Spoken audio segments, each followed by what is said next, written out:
మీ మోకాల నొప్పులకు ఎటువంటి సర్జరీ లేకుండా ఎపియాన్ పెయిన్ క్లినిక్ అందిస్తున్న అత్యాధునిక చికిత్స.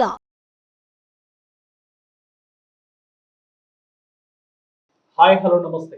షుగర్ లెవెల్స్ను నార్మల్ వేస్లోనే తగ్గించుకోవచ్చునని, అంటే చాలా సహజసిద్ధమైన పద్ధతులు పాటించడం ద్వారా సునాయాసంగా షుగర్ లెవెల్స్ అనేవి తగ్గించుకోవచ్చని చెప్తున్నారు ఆయుర్వేద వైద్యులు డాక్టర్ హేమంత్ కుమార్ మనతో పాటు ఉన్నారు. నమస్కారం. నమస్తే అండి. సార్, ఏంటి సార్ న్యాచురల్ వేలో షుగర్ లెవెల్స్ అనేవి తగ్గించుకోవచ్చు అంటారు. సో ఆ విధానాలు ఏంటో మా వ్యూవర్స్ కోసం వివరించండి.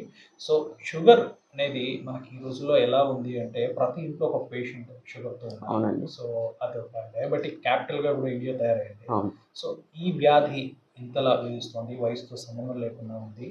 సో దీని పట్ల పూర్తి అవగాహన అయితే ఈరోజు మా వ్యూవర్స్ కోసం. ఖచ్చితంగా మీరు అన్నట్టు ప్రతి ఇంట్లో షుగర్ పేషెంట్స్ డయాబెటిక్ పేషెంట్స్ అనేవాళ్ళు ఉన్నారు. ఒకరు కాదు, ఇద్దరు ముగ్గురు కూడా ఉంటున్నారు అనమాట. సో ఇల్లుంటే ఒక ఇంట్లో ఉంటే అందరూ కూడా షుగర్ పేషెంట్స్ ఉండేవాళ్ళు కూడా నాకు చాలామంది పేషెంట్స్ ఉన్నారు. అండ్ షుగర్ న్యాచురల్ వేస్లో తగ్గించుకోవడానికి కొన్ని సింపుల్ టిప్స్ ఉన్నాయండి. అవి ఫాలో అయితే కనుక నార్మల్ రేంజెస్లోనే ఉంటాయి స్టార్టింగ్ నుంచి. ఇప్పుడు ఫర్ సపోజ్ మీకు డయాబెటీస్ మీరు గుర్తించారు అంటే టెస్ట్ చేసుకుంటే డయాబెటీస్ ఉందని చెప్పారు డాక్టర్. సో చెప్పిన తర్వాత మీరు వెంటనే ట్యాబ్లెట్స్ యూజ్ చేసేసి లేదంటే ట్యాబ్లెట్స్కి వెళ్ళిపోయి స్టార్ట్ చేసేస్తే కనుక బాడీ ట్యాబ్లెట్స్ యూజ్ చేయడానికి అలవాటు అయిపోతుంది. ఏదైతే ఆ కాంపోజిషన్ వాడుతున్నారో ఆ కాంపోజిషన్ బాడీ అలవాటు అయిపోతుంది. సో దట్ ఆ ట్యాబ్లెట్ పడితే కానీ షుగర్ కంట్రోల్ అవ్వదు. సో ఎప్పుడైతే డయాగ్నోస్ అయ్యారో మీరు డయాబెటిక్ అని, అప్పటి నుంచి మీరు ఫ్రమ్ ది ఫస్ట్ స్టెప్ ఈ రెమెడీస్ అనేవి ఫాలో అయ్యి ఈ చిన్న చిన్న ఫుడ్ హ్యాబిట్స్ అనేవి ఫాలో అయితే కనుక ట్యాబ్లెట్స్ అవసరం లేకుండా చాలా వరకు కొన్ని ఇయర్స్ వరకు కూడా మీరు రన్ అవ్వచ్చు. అంటే వెరీ స్టార్టింగ్ స్టేజ్ లో మనం మెడికేషన్ వైపు వెళ్ళకుండా కరెక్ట్ అండి. సో న్యాచురల్ గా మన వేలో విధానాలు పాటిస్తే సరిపోతుంది. అవునండి. సో ఏంటి సార్ ఇప్పుడు షుగర్ అనేది బార్డర్ రేంజ్ లో ఉందని చెప్తారు డాక్టర్స్. సో బార్డర్ రేంజ్ లో ఉంది అని ఎలా చెప్తారు అంటే, ఇప్పుడు HbA1c టెస్ట్ అనే సింపుల్ టెస్ట్ ప్రతి ఒక్కరికి తెలుసు. పేషెంట్స్ అయిన వాళ్ళకి, పేషెంట్స్ అవ్వని వాళ్ళకి కూడా, డయాబెటిక్ వాళ్ళకి, డయాబెటిక్ కాని వాళ్ళకి కూడా తెలుసు. ఆ టెస్ట్ చేసినప్పుడు నార్మల్గా జస్ట్ రేంజ్లో ఉంటుంది అనమాట, బార్డర్ రేంజ్లో ఉంటుంది. సో వాళ్ళు ఏంటంటే చిన్న చిన్న రెమెడీస్, ఫర్ సపోజ్ ఫుడ్ అనుకోండి, ఫుడ్లో కూడా మీరు ఏంటంటే చాలామంది చెప్తారు కార్బ్స్ కట్ చేసేయండి, నైట్ రోటీస్ తినండి అని. సో రోటీస్లో కూడా మనకు ఉండేది కార్బోహైడ్రేట్స్. మనం తీసుకునేది గోధుమ చపాతీలు తీసుకుంటాం, గోధుమ పుల్కాలు తీసుకుంటాం. సో గోధుమలో కూడా మీకు ఉండేది కార్బ్సే. సో ఏదైతే ఫుడ్ ఉందో మీరు తీసుకునేది కూడా కరెక్ట్గా మీరు ఒక డాక్టర్తో డైట్ ప్లాన్ తీసుకుని, మెడిసిన్స్ కాకుండా డాక్టర్ని, సార్ నేను మెడిసిన్స్ కాకుండా డైట్తో కంట్రోల్ చేసుకోవాలనుకుంటున్నాను అని ఎలాంటి ఆయుర్వేదిక్ ఫిజిషియన్ అడిగినా కూడా సో మీకు ఒక మంచి డైట్ ప్లాన్ అనేది ఇస్తారు. దాన్ని బట్టి మీరు మెడిసిన్స్ అక్కర్లేకుండానే కంట్రోల్ చేసుకోవచ్చు. అండ్ ఇంకా సింపుల్గా అనుకోండి, కాకరకాయ. చాలామందికి కాకరకాయ తెలుసు, కొంతమంది కాకరకాయ వల్ల షుగర్ తగ్గదు, కాకరకాయ చేదుగా ఉంటే షుగర్ తగ్గిపోతుందా అని అడుగుతారు. అవునండి. సో కాకరకాయ షుగర్ తగ్గిస్తుంది అని కాదు. కాకరకాయ ఏంటంటే ఇప్పుడు షుగర్ మనకి ఎందుకు వస్తుంది అనేది తెలుసుకోవాలి ప్రతి ఒక్కరు కూడా. మనకి చాలామంది తెలుసు జస్ట్ ఒక ఇంజెక్షన్ లాంటిది పెట్టుకొని ఇన్సులిన్ చేసుకుంటారు. మీరు ఇంట్లో ప్రతి ఒక్కరి ఇంట్లో కూడా ఇన్సులిన్ సిరింజ్ ఉంటాయి. సో ఇన్సులిన్ చేసుకుంటారు. సో ఇన్సులిన్ ఎందుకు చేసుకుంటారంటే బాడీలో ప్యాంక్రియాస్ అనేవి ఇన్సులిన్ని సెక్రెట్ చేస్తుంది, ఉత్పత్తి చేస్తుంది. సో ఉత్పత్తి చేసిన ఇన్సులిన్ని శరీరం సరిగ్గా ఉపయోగించుకోలేకపోయినా, ఆరిల్స్ ప్యాంక్రియాసే ఆ ఆర్గానే, ఆ అవయవమే ఇన్సులిన్ని ఉత్పత్తి చేయకపోయినా, ఈ రెండు కారణాల వల్ల షుగర్ వస్తుంది. సో ఇన్సులిన్ ఉత్పత్తి చేస్తే మనం తిన్న ఫుడ్ గ్లూకోజ్గా కన్వర్ట్ అయ్యి శరీరానికి శక్తినిస్తుంది. సో ఇన్సులిన్ ఎప్పుడైతే ప్రాబ్లంలో పడిందో ఆబ్వియస్లీ మనకి ఇన్సులిన్ బయట నుంచి ఇవ్వాల్సి వస్తుంది. సో కాకరకాయ ఏం చేస్తుందంటే, కాకరకాయలో ఉండే పాలీపెప్టైడ్స్ P అనే కాంపౌండ్ ఉంటుంది. సో అది న్యాచురల్గా బాడీకి కావాల్సిన గ్లూకోజ్ని యూటిలైజ్ చేసుకోవడానికి యూజ్ అవుతుంది.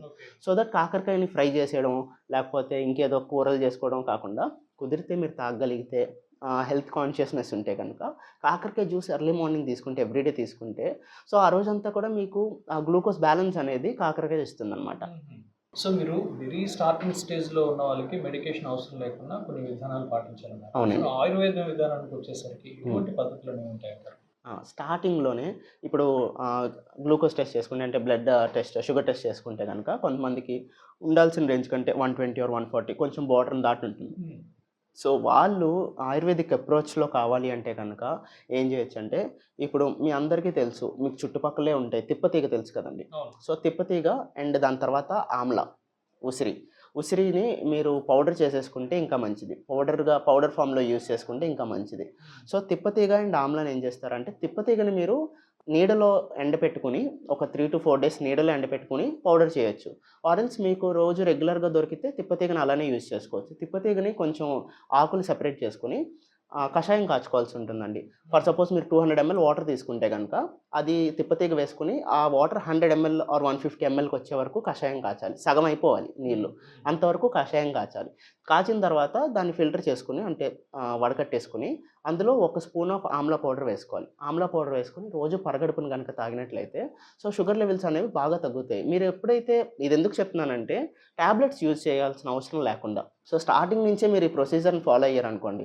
మీరు ఇలా షుగర్ డయాగ్నోస్ అవ్వగానే ఫాలో అయితే గనక మీరు టాబ్లెట్స్ జోలికి వెళ్ళాల్సిన అవసరం ఉండదు. ఒక 5-10 ఇయర్స్ టాబ్లెట్స్ మీరు అవాయిడ్ చేయొచ్చనమాట. సో, ఎందుకు ఇది యూజ్ అవుతుంది తిప్పతీగ అనేది కూడా నేను చెప్తాను. తిప్పతీగలో మనకేంటంటే ఇన్సులిన్ లైక్ కాంపౌండ్స్ ఉంటాయి. తర్వాత ప్యాంక్రియాటిక్ బీటా సెల్స్‌ని కాపాడే కాంపౌండ్స్ ఉంటాయి. And at the same time ఆమ్లాలో యాంటీ ఆక్సిడెంట్ ప్రాపర్టీస్ ఉంటాయి. సో, ఇవేం చేస్తాయంటే ప్యాంక్రియాస్‌ని స్టిమ్యులేట్ చేస్తాయి. ఇన్సులిన్ సెక్రీట్ చేయడానికి స్టిమ్యులేట్ చేస్తాయి. సో, ఎప్పుడైతే ప్యాంక్రియాస్ స్టిమ్యులేట్ అవుతాయో షుగర్ లెవెల్స్ అనేవి మనకు న్యాచురల్‌గా తగ్గుతాయనమాట. ఎప్పుడైతే మీరు టాబ్లెట్ వేసేస్తారో సో, ప్యాంక్రియాస్‌కి అక్కడ ఎలాంటి రోల్ ఉండదు. దాని పని అది చేయదనమాట. సో, మనం వేసే మెడికేషన్ వల్లే బాడీ రన్ అవుతుంది. సో, మనం ప్యాంక్రియాస్‌ని స్టిమ్యులేట్ చేసి న్యాచురల్ వేలోనే మెడిసిన్స్ అవాయిడ్ చేసి చేసుకోవడానికి మనకి ఈ అప్రోచ్ అనేది బాగా పనిచేస్తుందండి. సో మీరు వెరీ స్టార్టింగ్ స్టేజ్ ఉన్న వాళ్ళు ఈ రెమెడీస్ పాటిస్తే సరిపోతుంది. ఇప్పుడు ఆల్రెడీ షుగర్ వ్యాధితో ఉన్న వాళ్ళు కొన్ని రకాల మెడిసిన్స్ అనేవి వాడుతూనే ఉంటారు. అవునండి. మెడికేటెడ్ అయ్యి ఉంటారు. అవునండి. సో అటువంటి వాళ్ళు ఎటువంటి కేర్ తీసుకోవాలంటారు? సో, ఆల్రెడీ మెడిసిన్స్ వాడుతున్నారు. టాబ్లెట్స్ వాడేస్తున్నారు. సో, ఎందుకంటే మాక్సిమం అందరూ కూడా మెడిసిన్స్ వాడుతూనే ఉంటారు. షుగర్ ఇలా డయాగ్నోస్ అవ్వగానే కూడా టాబ్లెట్స్ వాడడం స్టార్ట్ చేస్తారు భయపడి. అంటే ఎక్కువైపోతుందేమో అని భయంతో టాబ్లెట్స్ స్టార్ట్ చేస్తారు. సో, అలా మెడిసిన్స్ వాడుతున్న వాళ్ళు కూడా ఏంటంటే సింపుల్ ఆయుర్వేదిక్ అప్రోచ్‌తో మనకి మెడిసినల్ డోసేజ్ అనేది తగ్గించుకునే అవకాశం అనేది ఉంటుందనమాట. మీకు ఆయుర్వేదిక్ స్టోర్స్‌లో నేలవేము పౌడర్ ఉంటుందండి. నేలవేము మీరు గుర్తించగలిగితే గనక మీకు చుట్టుపక్కల ఏమన్నా కొంచెం ఫారెస్ట్ ఏరియా లాంటిది ఉందనుకోండి, పల్లెటూరులో అయితే నేలవేము దొరుకుతుంది. గుర్తించగలిగితే డైరెక్ట్‌గా తీసుకోవచ్చు.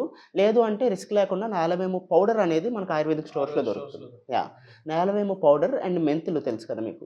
రెగ్యులర్‌గా అందరి ఇంట్లో ఉంటాయి మెంతులు. సో, మెంతుల్ని కొంచెం వేయించుకొని పౌడర్ చేసుకొని పెట్టేసుకొని, నేలవేము పౌడర్ ఒక 1 స్పూన్, మెంతుల పౌడర్ ఒక 1/2 స్పూన్ రోజు పడుకునే ముందండి మజ్జిగలో కలుపుకొని తాగాల్సి ఉంటుంది. సో, మజ్జిగలో కలుపుకొని తాగితే ఆటోమేటిక్‌గా దానివల్ల ఏంటంటే గ్లూకోజ్ లెవెల్స్ అనేవి తగ్గుతాయి.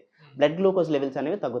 తక్కువకొస్తాయి. సో, ఆబ్వియస్లీ మీరు దానివల్ల ఏవైతే టాబ్లెట్స్ యూజ్ చేస్తున్నారో, మెడికేషన్ డోసేజ్ మెల్లిమెల్లిగా తగ్గించొచ్చు. సో, బ్లడ్ గ్లూకోజ్ లెవెల్స్ తగ్గడానికి చాలా బాగా యూజ్ అవుతుందన్నమాట. షుగర్ వ్యాధితో ఉన్న వాళ్ళు స్వీట్స్ తినకూడదంటారు. అవునండి. కొన్ని రకాల ఫ్రూట్స్ తినకూడదు. అవునండి. ఏవి తినొచ్చు, ఏవి తినకూడదంటారు? యాక్చువల్లీ షుగర్ వ్యాధి ఉన్నవాళ్ళు ఫ్రూట్స్, స్వీట్స్ అంటే స్వీట్ పదార్థాలు తినకూడదంటారు కదా! సో, ఒక ఫ్రూట్ ఉంటుందండి. ఒక ఫ్రూట్ ఉంది. అది షుగర్ వాళ్ళకి ఎంత బాగా యూజ్ అవుతుందంటే, మనకి ఆ ఫ్రూట్ యూజ్ చేస్తే గనక బ్లడ్ గ్లూకోజ్ లెవెల్స్ చాలా డ్రాస్టికల్‌గా తగ్గుతాయి. అంటే మంచి రిజల్ట్స్ ఉంటాయన్నమాట. సో, మనకి జామున్ తెలుసు కదా మీకు? నేరేడు పండు. నేరేడు పండు అంటాం కదా! సీజనల్ ఫ్రూట్ అది. సో, అన్ని సీజన్స్‌లో దొరికేవన్నీ కూడా తీసుకోకండి. ఆ సీజన్‌లో సీజన్‌లో ఉండే నేరేడు తీసుకుంటే మంచిది. దాని ఎఫెక్ట్ చూపిస్తుంది. సో, జామున్ అనేది జ్యూస్ తీసుకుంటే, ఆ జ్యూస్ రోజు 2 టైమ్స్ కన్జ్యూమ్ చేయాల్సి ఉంటుంది. రోజుకి 2 పూట్ల ఎవ్రీడే మనం ఆ సీజన్‌లో నేరేడు పండు జ్యూస్ తీసుకుంటే, నేరేడు పండ్లు ఏంటంటే యాంథోసైనిన్స్ అండ్ మనకి పాలిఫినాల్స్ ఉంటాయి. సో, అవేం చేస్తాయంటే ప్యాంక్రియాస్‌ని స్టిమ్యులేట్ చేసి మనకి షుగర్ లెవెల్స్ డౌన్ అయ్యేలా చూస్తాయన్నమాట. సో దట్ మనం ఫ్రూట్ తింటూ కూడా ఆ ఫ్రూట్‌ని ఎంజాయ్ చేస్తూ కూడా షుగర్ లెవెల్స్‌ని తగ్గించుకోవచ్చు. ఓకే. ఎంత క్వాంటిటీ తీసుకోవాలంటారు? క్వాంటిటీ ఒక 100-150 ఎంఎల్ జ్యూస్ తీసుకోవచ్చండి మార్నింగ్ అండ్ ఈవినింగ్. సో, తీసుకుంటే బెటర్‌గా ఉంటుంది. బాగా తగ్గుతుందనమాట. సో, సీజనల్ ఫ్రూట్ కాబట్టి ఆ సీజన్‌లో ఖచ్చితంగా షుగర్ పేషెంట్స్ అవాయిడ్ చేయకుండా, మర్చిపోకుండా అవి తీసుకుంటే గనక మంచి రిజల్ట్స్ అనేవి ఉంటాయి. ఓకే. సో, మీ ద్వారా డయాబెటిక్ పేషెంట్స్‌కి ఎవరైతే తీసుకోవాల్సిన జాగ్రత్తలు, ఏ ఫ్రూట్ తీసుకోవాలి, ఎటువంటివి తీసుకోకూడదు అనే చాలా చక్కని ఇన్ఫర్మేషన్ ఇచ్చారు. Thank you sir. నమస్తే అండి.